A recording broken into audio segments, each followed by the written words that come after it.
really blessed to have a wonderful different worship leaders. And, it's easy to forget that, sometimes while I'm watching Netflix, they're in a basement practicing guitar, so it's like it just works. It just seems like it all works, and we have sound people in the back and lights and all this stuff. And I'm so grateful for that. But this morning, if you missed the beginning of the gathering, maybe you trickled in a bit late, we just mentioned how important it is that we as Christians, when we gather here, when we sing, when we're learning about God, we're part of a big family of churches around the world and people who are learning to love Jesus in the midst of struggles and persecution. And so one of the things that we get to do is we get to learn and to study the scriptures and to read the Bible. I mean, we encourage many of you to read the Bible. Maybe some of you don't have a Bible, so we'd love to give you one. There's parts of the world where people still don't even have a Bible.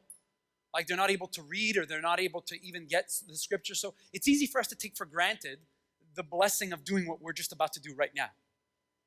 It's easy to just expect, like, Dom's going to speak and it better be good. If it's not good, we're leaving.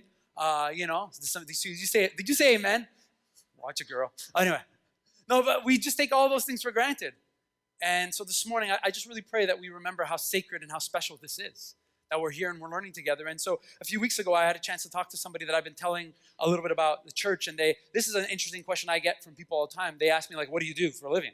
You get that question. And it's always tough because I'll often say, well, like I work at a church and I help at a church and I teach, religion and I teach about the Bible. And they'll be like, so like you're a priest. So I'm like, yeah, something like that. I'm that, whatever that is. Because so many people have different views of God and different ideas of what they believe God is like. And even in Quebec, like what church is about. Or, so I say, I'm kind of that way. Like I serve in a community, and I say to them oftentimes, I'm like, have you ever visited a church? Like, are you into that? Would you ever visit a church? They're like, well, how far is your church? I'm like, it's not that far. Here's a trick. My reference is Carrefour Laval. That's the reference. Because everybody knows where the mall is. So I'll say, like, it's right near the mall. Like, right near the mall? Yeah, next to the Gap, on the side of the Gap, on that side. Whatever, I don't even know. But I just say, we're not far from the mall, right? And then I often gently say, would you ever come visit, like, the church? And they're like, no, I can't go to church. I'm not into that. I'm like, why? They're like, I have too many problems. I said, I have a lot of problems. Do you want me to tell you about my wife? I said, I have all kinds of problems. She's not here today, so I got extra jabs today for her. No, but people automatically, they have that feeling of like, well, if only I could get some stuff in my life all together, like I'll come visit the church. Like, you have a card? I'm like, I don't have a card. We use the internet. So I encourage them to check online. But almost everybody I meet who's really not sure about God, faith, religion, Jesus, often will feel like, when I get good enough, I'll maybe visit. When I work out enough of the problems, then I'll come and learn about God. And I often remind them, that the story of the Bible and the story of Jesus is the complete opposite part of the story. That God says to us that he's ready to love us and welcome us, even though our life is not together. Even though we're not sure how things are going to work out. Even though we've made a mess of some things in our lives and we're confused and our marriages feel broken and our kids are not listening and our finances are not together and on and on and on. God's like, why don't you just come the way you are? And they're like, really? Like, you can do that in church? I'm like, yeah. And I'll often say, like, if you read about Jesus, this is one of the things that he loved to do. He loved to meet people who feel like that nobody cares about them and that God has forgotten them and that they're too bad or too broken or too messy to ever experience God's love. And he slows down enough to kind of start to talk to them. And this morning, I want to just begin by telling you about one of these people in the Bible. This story I'm about to tell you is one of the most powerful stories that God used in my life before we started this church. I remember reading this story and thinking, I've heard it before. I think I know about the story, but I didn't connect it the way God wanted it to connect in my heart. So for some of you, maybe you know the story. Or maybe you've heard it before, but I pray that it connects in a way that it's never connected before for you. And it's this moment where Jesus is traveling and we're told that he goes back to his hometown. He goes to visit his hometown, and as he's visiting the city, he notices a guy, his name is Matthew. Turn to the person next to you and say, Matthew. Yeah? Oh, nobody listened. That's good. It's going to be a good morning today. Okay, so Jesus is walking, and there's this guy, Matthew. Matthew has one of the jobs in the Bible. That's one of the jobs that to do this job, you don't really have to go to university. You don't really have to really, go to school for a long time or even care about, teamwork or anything like that. You have to be kind of a thug to have this job. You have to be a tough guy. And the only way I can kind of translate this job, it's a person who goes to collect money. He's a collector, right? So for us, we don't have those people who come to our house because the government just takes our taxes and they just get taken away from us whether we like it or not. Well, in the Bible, there was actually an industry, a whole money-making industry called to be a tax collector. You went and you collected people's taxes. Now, you can imagine how tough you have to be to collect taxes from people, because people have what when you ask them for money? Excuses. Well, I can't, this week is going to be tough. You know what happened? We need to buy new shoes for our kids. It was a rough week. And the tax collector looks at you. It's like, oh, yeah, nobody cares. Where's my money? And that's the way it worked. And so the people who were tax collectors were people who had lots of money but had no friends. They had lots of influence. They had lots of strength. They had lots of kind of people who helped them collect money with other people. Imagine you're like, I don't have the money. Can we give it to you next week? Well, I'm not going to come next week. Another guy's going to come next week, and he's going to have a baseball bat. So if you don't have the money, it's going to get complicated for your family. Imagine this world. In the ancient world, you didn't call 911. The guy scared me at my house. You paid your taxes. So we're told that Jesus is walking, and he notices one of these guys whose job is to be like a tax collector. And they see Jesus. We don't know how much they know about him, and he slows down, and he says, hey, you're Matthew. You the tax collector here? What do you think Matthew said? What do you think Matthew looked like? What do you think Matthew smelled like? You think he looked like stylish?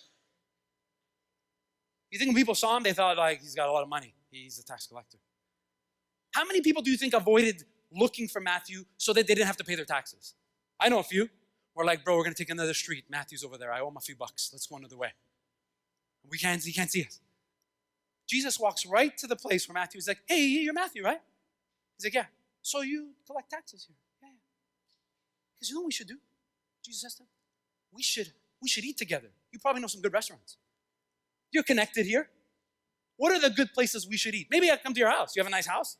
You got a lot of money. You probably have a nice house. We're going to eat at your house. That'd be great. Can you imagine Matthew's mind about to explode?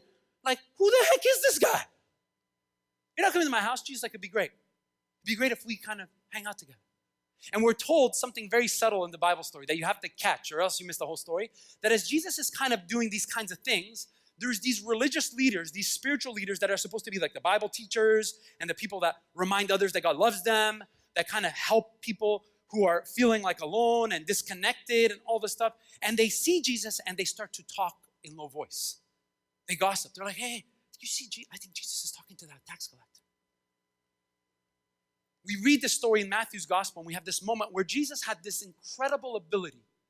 If you remember anything, remember this. Jesus had this incredible ability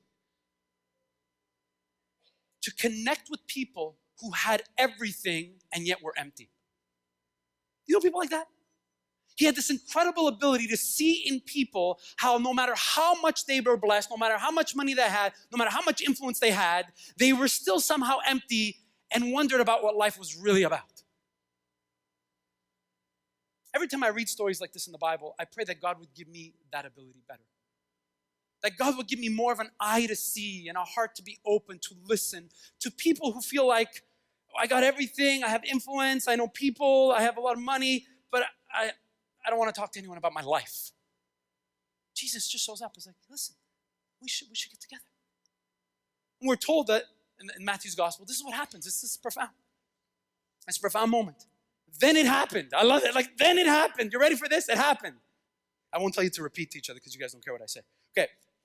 Then it happened that as Jesus was reclining at the table in the house, behold, how many?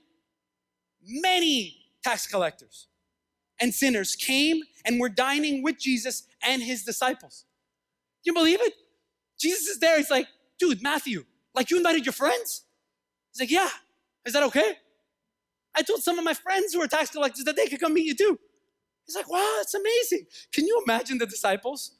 Jesus, I don't know, it's getting complicated. There's a lot of people here. Do any of us owe taxes to these guys? That guy collects at our house. I don't know what's going on. Jesus does something that nobody expects him to do. He starts to make room in his life and in the life of those around him to listen to the story that they're living in, to listen to the pain and the brokenness and the struggles. And I wonder the kinds of questions, I wish we just knew, what was that dinner meal like? You ever go to one of those meals, think of your life, you went to a dinner date or you had dinner with somebody, you're like, that was so amazing when we were with them. So nice. They're such a nice couple. They have such good kids. They listen. People have kids who listen to them. We don't have that. But some people have that. Their kids listen, and they even paid the bill. I don't know, it was so nice. Matthew was so excited that he told his friends that they should come to eat and hang out with Jesus. I know Christians that don't tell their friends to come and learn about Jesus. Matthew's a tax collector. He doesn't even know who Jesus is yet. He's like, guys, I don't know, this guy, I don't have a lot of friends, but this guy's so nice. He invited me over, we're hanging out. It's on me, just come on over. Reclining, the disciples are there and they're like, what is he doing? Jesus had this incredible ability to remind all of us that no matter how broken and how messy our lives might feel, that he wants to enter those moments in our lives, especially for those of us who've maybe tried to find meaning and hope in all these other things, and to say to us, hey, what if life is about something bigger than just this? What if there's more to life than just having some extra bucks or knowing where the nice restaurants are or having a nice house? Says Matthew, this is nice. This is a nice place. I don't know. What if there's something more to that? And we're told that in this moment, when everybody's watching this and thinking like, this is amazing, that Jesus is so loving this way and he's so caring and he has this ability to be among like some pretty tough guys and just be like this leader with them, that these religious leaders, they start to talk. And they start to say, hey, look at what he's doing. Look what he's doing now. Can you believe it? This guy, he's hanging out with people that are tax collectors. He's hanging out with these people who are liars, they're cheaters. They trick people. And not only that, they invited their friends. The whole entourage is here. They came, I don't know, they came in a limo. They came with their posse. I don't know, they're all here. The disciples are like, we don't know what's going on, Jesus. Why do you put us in these situations? This is crazy. Jesus has a way of putting even his own disciples in situations to help them learn that he's doing something that they can never do on their own. That he's opening eyes and opening hearts and opening doors for people to understand such a simple thing, that God loves them how they are. That's it. Now, God doesn't leave them how they are, but God begins to love them where they are. And the disciples are like, we've spent our whole lives hearing the opposite. We've spent our whole lives learning about God, that he likes people when they are good people, when they don't make mistakes, when they don't do bad stuff, when their lives always, that's what we learned. And the Pharisees and the religious leaders in the Bible, their primary job was to fuel that story. So many people we will meet, times in your life when you're discouraged, where you've made a mistake, where you're struggling and you feel like, God, my life's not together. I don't know how this is all going to work. God's like, I know. But go back and read what I did for Matthew. And we don't know what's going to happen with Matthew. So many people believe that the Matthew that Jesus is talking with will be the writer of the Gospel of Matthew. There was this rule that everybody in the Bible knew about, and Jesus was going to break. And here's the rule: that sometimes you just need to pretend. You know the pretenders, people who just pretend? Pretending in the Bible was always connected to another P word. Okay, I'm going to teach you 2 P words, right? Pretend and be presentable. Those are the words. Like, for many people, that's how religion looks. Like, you just look presentable. You go to church, you dress presentable. Like, I grew up in a lot of ways that you knew the religious people by how they dressed. They looked nice, they had it all together, they had a nice car, all this stuff. And in the Bible, the presentable people were these Pharisees that always looked presentable. They always looked like everything was fine. And Jesus had this ability, just like he does with Matthew, which is to see beneath the show, to see beneath like the facade of pretending that everything was fine. And he would just say stuff that would just cut to people's hearts. They would just like drive people crazy. And I've often said this, and I'll say it like again. Nobody crucifies just a good rabbi. Nobody kills a guy who's just a friendly person, who's a good teacher. So many people believe that. Oh, Jesus, he was just a good teacher. You know, I'm like, you think they crucify good teachers? You think they crucify people who are just nice to the kids, let the kids come? That's what. No, Jesus would say things that drove people crazy. You know what he did? He told them the truth.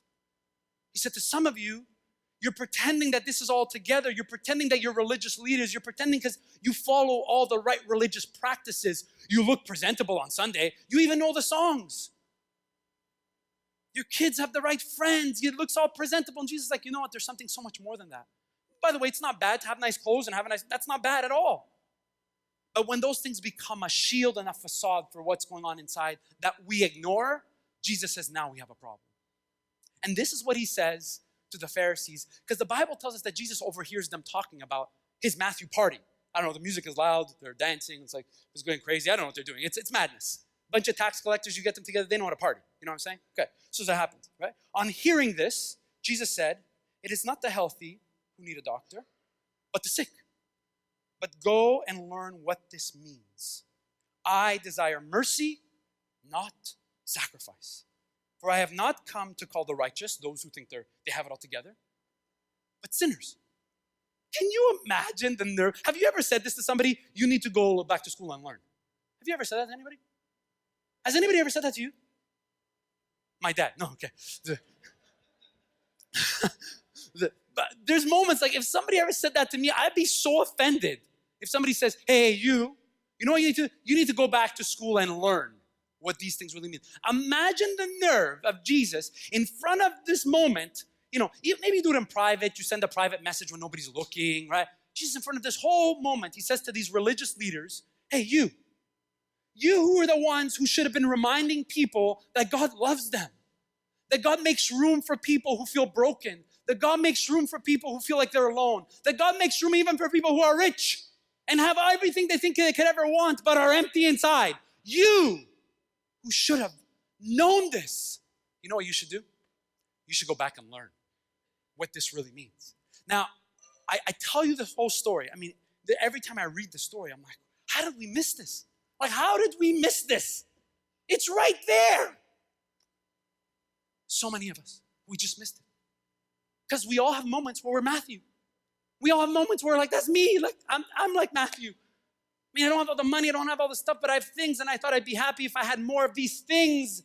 And yet I know God's calling me to something deeper, and inside it's just empty. Like, I thought that was going to make me happier. I thought that was going to work. I thought my life was going to get better when everything, got on track. That's me. That's you. That in this moment, Jesus quotes an ancient prophet called Hosea. That's what he does. That this passage, that what Jesus says in this moment, right there on the screen there, go and learn what this means. I desire mercy, not sacrifice, is something Jesus has read in the prophets. That Jesus actually himself knew what it meant to study the prophets of Israel and to use them. Do you know how smart of a teacher you have to be to use the prophets against the Pharisees? Like, this is so good. That he's like, you guys are trained. You're the elite teachers of the scriptures of Israel. You should go back and read the prophet Hosea. Go back and read the prophet Hosea and understand again what it means that God says that he wanted mercy, not sacrifice. Now, I wanted to tell you this story because we've been studying the book of Hosea. We've actually been, next week is our last Sunday, but we've been looking at this book. I've been encouraging you to read the book and go deeper in the book of what it means to understand that we have these ancient stories in the Bible that not only are important for us to learn from, but that Jesus himself would have known, he would have used, he would have read, he would have referenced. And the book of Hosea, I mean, I don't have time to unpack it all. If you've missed it, you can go online and watch other sermons. But I thought of giving you like one phrase to understand the book of Hosea. Okay, I'm going to give it to you. The book of Hosea is a book of one-night stands. Just think of it that way. That's it. Wow, is it right? You like that, huh?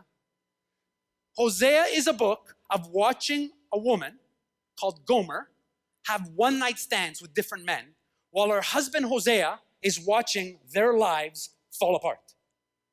It's filled with lust. It's filled with language of like raw, like betrayal. It's filled with anger. It's filled with like disappointment. It's filled with like pain. The whole book of Hosea, which by the way, Jesus is referencing to the Pharisees, is about this moment when God says to his people, do you know that when I look at you, you seem to me that you've forgotten what this is about? That the only image I can think of when I look at my people, he's talking to the people in the Bible, right? That you kind of are like an adulterous woman who just sleeps around with whoever she can find. Anything that you think will make you happy, you just search for that, and when it doesn't work, you come back. Then you try it again, and then you come back. Then you go try it again, and then you come back. Then you try it again. You ever do that? This will make me happy. Oh, I should get back to church. Oh, it's Christmas, I gotta get to church. Oh, this will work, it's Easter, I gotta get to church. And God's like, why would you do that when I've been here all along trying to show you how much I love you? Why would you want this kind of relationship? So I just have a simple slide, and you can go back, go to the next slide, just the kind of the backdrop of this whole book of Hosea. You have to know this. That Hosea is a relationship between this man and this woman, Hosea, this prophet, and his adulterous wife, Gomer. And it's a symbol of the relationship between God and his people. And it's this back and forth between God saying, if only you understood how much I loved you. If only you understood what it would mean that I was waiting to model for you what it means that I'm here, even in the brokenness, like Jesus is doing for Matthew, by the way. Like Jesus is doing for the tax collector, by the way. Because Jesus knows what the prophet Hosea is about. Now, some of you maybe haven't had a chance to read Hosea. I've encouraged you to read it. I've encouraged you can listen to it for like 30 minutes. It's 30 minutes to listen to on a podcast. You can listen to the whole book read to you in an accent that you like, in a language that you like. And some of you still won't care. Anyway, that's another sermon. But there's this whole thing where Hosea is trying to help us understand that God's just trying to get our attention. Do you know how much God has to love his people to get his attention? To get their attention by telling them, hey, you, Hosea, my prophet, you speak for me? Go marry Gomer. Go marry her and have kids with her. But she's going to cheat on me. Just do it. It'll be a great symbol of what it looks like to me, the way my people are living. I mean, it's a heavy book. It's not like a, hey, #blessed kind of book, which is what people want. Like, we need positivity. People, like, I go to church for positivity. I'm like, don't read the Bible. Just don't read the Bible. It's intense. That's all people want. But the Bible actually invites us to the real meaning of blessing. The real meaning of blessing is when God is honest with us. And he says to us, if you live in certain ways that violate the way I've created you, you will die. You might not die like physically, but it's something inside of you will die. So I've said this before, like you'll die before you die. You'll start to die inside before you're really dead.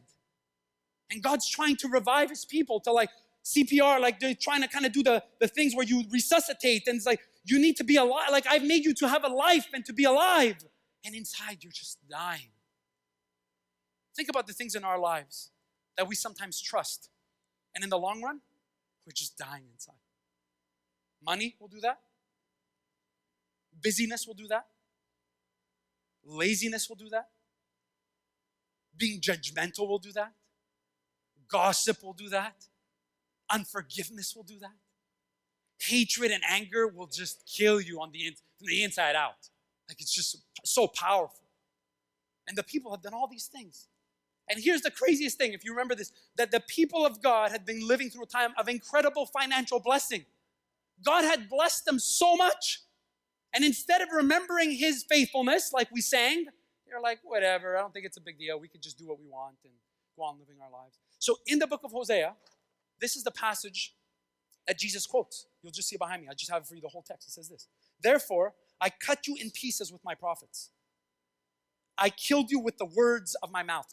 God is saying, like I tried to cut to your heart by what the prophet is saying. I tried to get your attention so you would see the real state of what's going on inside of you. And then my judgment goes forth like the sun. For I desire mercy, not sacrifice. An acknowledgement of God rather than burnt offerings. Now, some translations that you have will say that God desires mercy more than sacrifice. It doesn't say not, because the Greek word, the Hebrew word, can mean a few different things. But in a sense, God is making a point. He's making this point that we all understand. How easy it is to pretend to do like some ritual about what you think you believe, but your heart never really being transformed. The word mercy is a beautiful word. I don't think about it a lot, but for those of us who live in Quebec, what's the word that we have that comes from that word? Merci. We use it all the time. The word merci comes from the word mercy. It's this deep thankfulness that you're like, oh, I'm so grateful for this. Like, I didn't even deserve this. I'm so grateful. So I want to just help you understand the word mercy from the Bible. The idea of being a person who understands mercy, when God says, I wanted mercy, doesn't mean God needs our mercy, by the way. God doesn't really need anything from us. But he's like, basically, I wanted you to be people who embody mercy, who model for other people what it's like that I am a merciful God and you will be merciful towards others. And mercy is this holding together of compassion and understanding, just what Jesus is doing with Matthew. This compassionate understanding that shows us that God's grace is taking root in our heart. Okay, I'm going to say this again. That mercy is this holding together of compassion, right? This compassion and understanding of another person that shows us, okay, it shows us that God's grace is taking root deep in our hearts. That it's really growing in a deep way in us. When you think of somebody who's merciful, who comes to mind? Do you think of anyone that you know that they tend to just be understanding and compassionate in such a way that they model God's love to us in those moments? Anyone? That you can think of? Maybe it's a parent. Maybe it's a grandparent. Maybe it's a teacher. You know, that just understood the situation. Every time I think of mercy, I think of a teacher that I had that never showed mercy. Opposite of mercy. Like I was in Bible college, and I was studying to be a pastor, priest, right? I was studying to kind of maybe one day do this. I had no idea yet that I would ever be a pastor at a church. It was a foreign idea to me. And I wanted to really show my teachers that I was like on the ball, right? That I was a good student. You know, some of you have kids that are like that. Some of you don't. We have a seminar for that. We pray with you. I don't know. I can't help you. But, you know, you try to do it. So I had this assignment for one of the classes that I had that I did it like a week in advance. I had it done like in advance. I'm like, I'm going to be so ready. I'm going to review it. I'm going to give it to a friend to read it. I'm going to get it all done. It's going to be perfect. And then what happened is I got so busy, which is why I did the assignment so early, that I forgot to hand it in on time. Ever happened to you? You're like, oh my gosh, this is insane. So guess what I did? So I got my assignment. It was like 2 days late. I realized it. I'm like, I've had it. You know, so I went to my teacher's office. I'm like, listen, sir, I have to explain this to you. Like I've done this assignment like a week ago. I did it. Like, you know, I'm a good student. Please don't deduct my marks. Please, you know, can you just see, like, you can talk to my friend. Like, he knows that I did it early because he's looking at me with that face like, are you going to lie in Bible college? Are you going to lie? I'm like, shut up. No, I'm telling you the truth.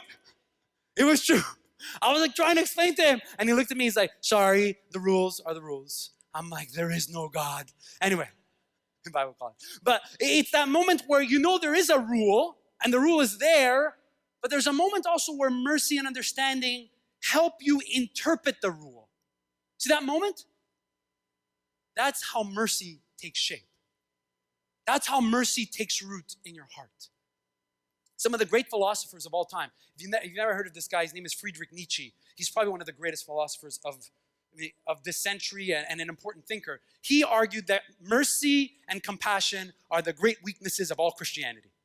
He's like, that's the reason I'm never going to be a Christian. Mercy creates weak people. That's what Nietzsche said. You don't want to be merciful. What Nietzsche confused was mercy for pity. They're not the same thing. Mercy is not a handout to somebody who's lazy. Mercy is not saying, oh, you did something wrong. It's okay, don't worry. You know, for some people, it's okay, mama, whatever. Some of you know that. It's a weird cultural thing, but it's weird. Okay, so you have these moments where it's not pity at all. It's not pity. Nietzsche's like, oh, I can't believe it, merciful, letting people off the hook. They do bad stuff. God forgives you, go on and keep doing it. Nietzsche misunderstood something really important about Christianity because he never read Hosea. In Hosea, God is very merciful. But he's merciful in such a way that he reveals the truth of the heart of his people. He says, listen, you can stop with your sacrifices. You can stop with all the rituals. You can stop with your singing loud because you know the songs. You can stop. It's going to take more than just sacrifices. It's going to take you getting serious about what's going on in your heart. That's what happens. And then in the book of Hosea, constantly, there's an up and down in the book. If you've read it, you know this. It's like God saying, oh, my people, oh, how much I love them. Oh, my people, oh, how much I love them. There's this feeling, you know, like parents, right? Oh, I'm going to kick you out of the house. Oh, you want some food? Oh, why you still live here? Oh, you want a hug? That. It's weird. It's weird. But when you feel that, you can feel when you read the book. It's like, oh, yeah, gonna do this. At what point, different parts of the book, you see God through the prophet Hosea saying, oh, if only my people knew how much I love them. If only they could hear my voice again and hear what it means that I love them so much. There's this section, and I just want to close with this section. It's this beautiful part at the beginning of Hosea, and I pulled it on the screen for us to see it in the Message translation because it's just so poetic and beautiful when you see it. This is what God says to his people. This you see up there. And now, here's what I'm going to do, God says. I'm going to start all over again. I'm taking her back. I'm going to take my people. I'm going to take her back into the wilderness where we had our first date. And I'll court her. I'll give her a bouquet of roses. I'll turn Heartbreak Valley into acres of hope. It's a beautiful poetic language, right? She'll respond like she did as a young girl. Those days when she was fresh out of Egypt. Wow. If you like, you're just like, what? Some of you girls are like, I remember my first date. Whatever. You read this and you're like, wow. God's like, this is what we're gonna do. And remember, it's a husband and a wife story, right? It's like Hosea and Gomer. So the language makes sense, right? It makes sense that it would be this raw, beautiful language of just saying, let's just go back to the beginning. As a pastor, one of the things I've had real blessing to do with couples, I've done this a few times with couples who want to renew their vows. If you've ever been to a renewal vow ceremony, couples sometimes they've been married for a long time or they've had very difficult marriages and they come back and they're like, we remember when we fell in love and we remember that moment where we saw each other as a special gift from God. And we just want to do our vows again. It's so beautiful. And people are doing this and like even a tough guy, even like a tax collector kind of guy. Like it's like, it's not for me, this is dumb. Why do people get married anyway? Like one of those people. They're like, why do I feel like I want to cry inside? I'm not going to cry, I'm not going to cry, I'm not going to cry. It's one of those moments. It's just so beautiful. But nobody expects something in this passage of Hosea that when you read it, you would catch it right away. That God would say, I'm going to take you back to the wilderness. If somebody said to you, hey, we're going to go on a date. Meet me in the back of RDP where there's no buildings and I have a table set up. How many of you, if you're listening on a podcast, just Google RDP. It's a disaster. It's in the East End. You don't even want to go there. My brother lives there. It's a disaster. If you live there, we love you. We love you anyway. But it's like if anybody said to you, hey, we're going to have this great date, especially if you like those dumb shows on TV. Any of you into like The Bachelorette, all that stuff? Like the date is like, my first day was a helicopter over a volcano. We were eating food that was made by monkeys in the mountains. It's like, what is this? What is this nonsense? That's what a first date is. And even a guy who watches, I'm like, oh my gosh, if they get married from this point on, it's all downhill. The whole thing is downhill. Your bro here does not have a helicopter. Nobody knows even where volcanoes are. Like, it's crazy. When you think of the Bible, Hosea is saying, it's going to be like, it's going to be great. Hosea, tell them, it's going to be like our first date back in the wilderness.